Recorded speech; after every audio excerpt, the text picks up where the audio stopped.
Alright, so I woke up early this morning and we're in the middle of the ball python breeding season. I was going through all my tubs, the females that I've bred this year, and sure enough, I found a female snake on a big clutch of eggs. And it's pretty exciting. This is probably one of those top secret projects that most breeders, if they're doing YouTube videos, they'll kind of put a little sheet over the enclosure so you can't really see what the project is. Some people hide the little labels, so you don't really know what they have until a few years down the road when they start breeding it and they're like, wow, that's pretty cool. And really what that does is it keeps people several years behind them, so when they start producing stuff it's hard to catch up. And what I want to do is I'm going to reveal everything today. I'm going to show you exactly what I'm breeding. So this is a pretty exciting clutch, and as a matter of fact, none of these hatchlings will be for sale because I'm going to keep them all, hold them all back, and breed them.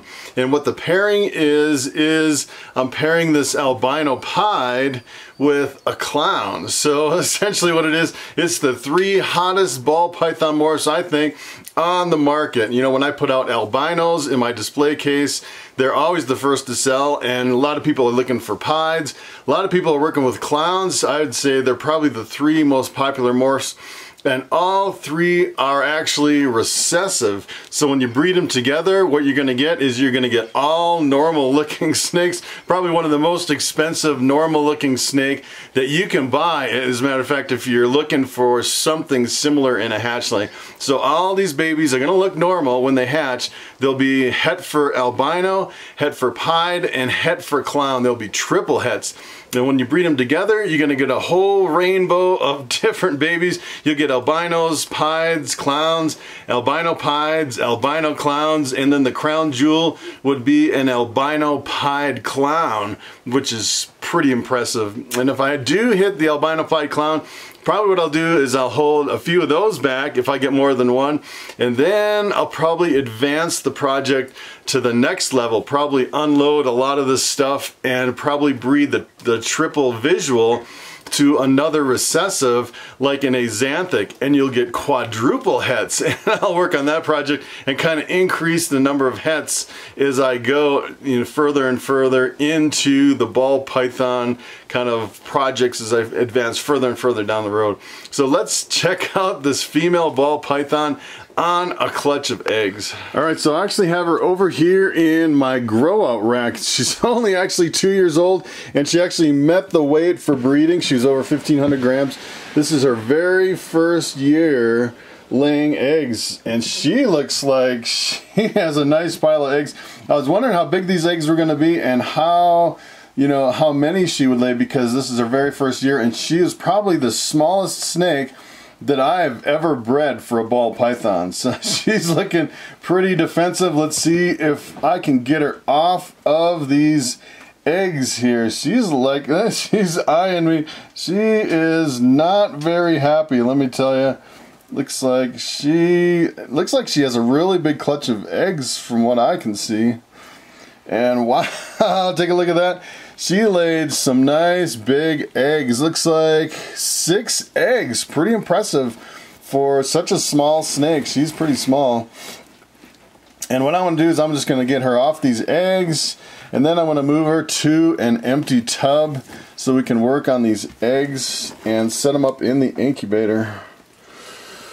Alright, and the first thing you do usually is look at the body of the snake and make sure she doesn't have any more eggs in her, and it doesn't look like she has any eggs inside of her. So what I'm going to do is I'm going to set her down here in this empty boa tub down here, and then we'll set up those eggs.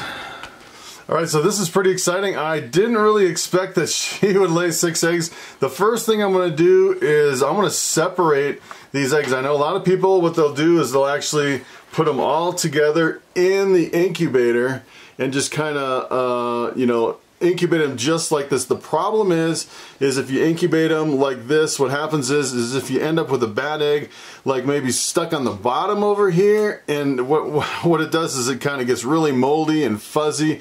And I really like to separate the eggs.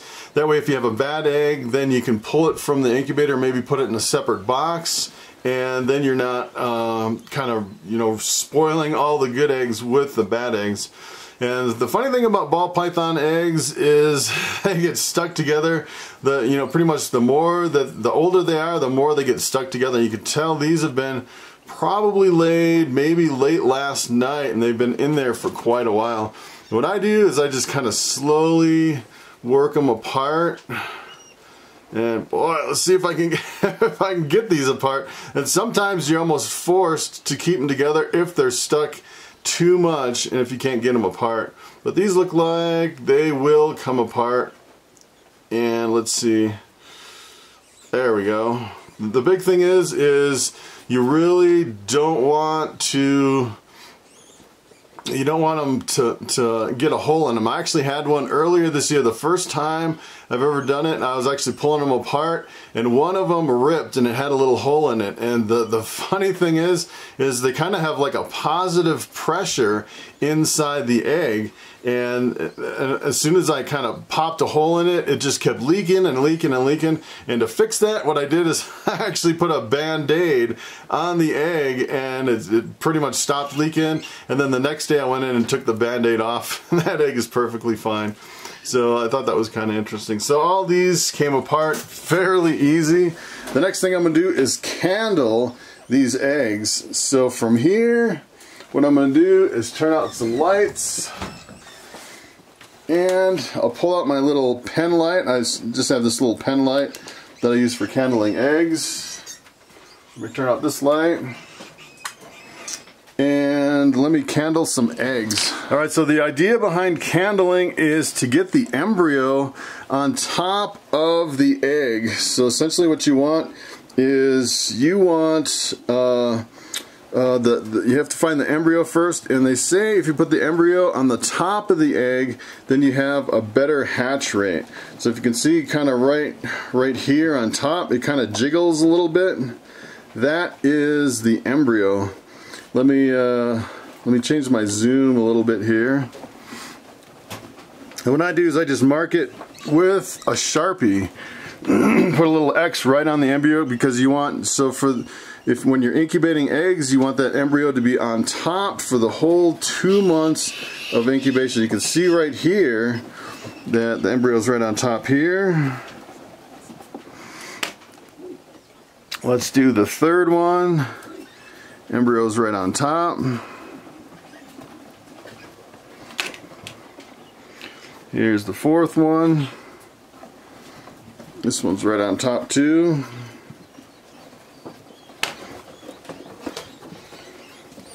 This is the fifth one. There's the embryo right there. You can see that.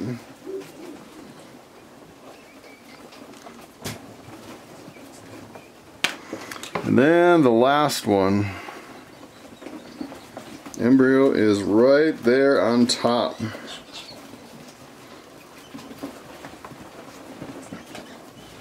Alright, so from here I essentially set up the egg boxes. It's pretty easy, and I weigh vermiculite water 50-50 by weight. And what I did is I went through and I bleached my boxes. I actually prepared 2 boxes, but it looks like I only will need 1 for 6 eggs. Usually I pretty much have a max of 6 eggs per box, and this is pretty much the box I use here. And what I'm going to do is put it on the scale, zero it. And then over here, I mixed up some fresh water, 90-degree water. You want some water that's about the temperature of the incubator. I set it about 90 degrees. And I typically add about 150 grams of water. So we're at like 70, 80, 90, 130, 140. And 145. Let's see, we're getting close. It doesn't really have to be too exact. I'm at 151.1 grams of water. So from here, I just zero the balance. And then what I use from here is I use this vermiculite. I just get it at Home Depot. It's a really fine vermiculite. Absorbs a lot of water, and it's about 50 grams per cup. So I know I'm about 3 cups let's see, we are at 153, and the good thing about adding vermiculite last is you can kind of take out a little bit. I'm at 151 right there, so that is the perfect amount of vermiculite and water. And then what you do is you just kind of mix it up, and it should be a good consistency where it has moisture throughout the whole box. You don't really want any wet spots in here, and it doesn't really look like there's a lot of water in here, but you essentially what I do is I cover it with press and seal, and it holds the water on for a full 2 months. You don't have to add any water, and it doesn't really dry out. It's pretty awesome. And essentially what you want is you want it to clump a little bit, but you don't want it to where you can actually drain the water out. And some people just kind of feel by hand, and I like to actually weigh it out with the balance. So from here, I just put on this. It's kind of like an egg crate. I actually got these on eBay straight from China. They're the perfect size except for the corners, and I just took a little like a tin snip and I cut out the corners. And then I'm going to put the eggs in the egg box. So let me move this. And let's see here. So when you're putting the eggs in the box, you really want all the embryos, the X's, on top, facing up. Just like this. And these are actually, I'm surprised that the eggs are so big for such a small snake. It's pretty incredible. And then from here, what I do is I just kind of wedge them in to where they have, you know, you don't, some people use like clothespins or toothpicks or different things to kind of keep them from rolling around in the egg box. But I found that if you just kind of wedge them at an angle like this, it usually is perfectly fine. Just like so. And essentially from here, you really want to keep them away from the sides because you have some water that condenses and goes down the sides, and that's really the only thing you really have to watch for. And then from here, I use press and seal and just put a layer on top and seal them up. Just like this. And then from here, what I'll do is I'll just put the cover on, and the cover is just, I mean, you probably don't even need a cover for this. You can probably just do press and seal. I just like to keep the cover on. It snaps on both ends. Just really holds the press and seal. And then from here, I'm going to make some labels for this box. Okay, so here are my labels. What it is I label the hatch date and the date they're laid. So they're laid today. They hatch in exactly 2 months, and it's an albino pied crossed with a clown. I basically use my label maker, and I label the top of the box with both labels and then the front. So if I look in the incubator and I have boxes stacked on top of each other, I can actually see what's in the bottom boxes. Alright, so here is my 6-foot snake egg incubator that I built out of a beverage cooler. Essentially what I did is I disconnected all the compressor and everything, and I ran heat tape around it, put a controller on the bottom, a VE100, and I've been hatching ball python eggs out of here. Last year I probably produced like 100 hatchlings that I hatched out of this incubator. And this box today I put right on the top, and what I do is I fill it up. The top ball python eggs are hatching last, so these have 2 months to go up here, and then down on the bottom are the ones that are going to hatch next. So I just checked the dates. It looks like just under 2 weeks I'll have the next eggs hatching out, which is pretty cool.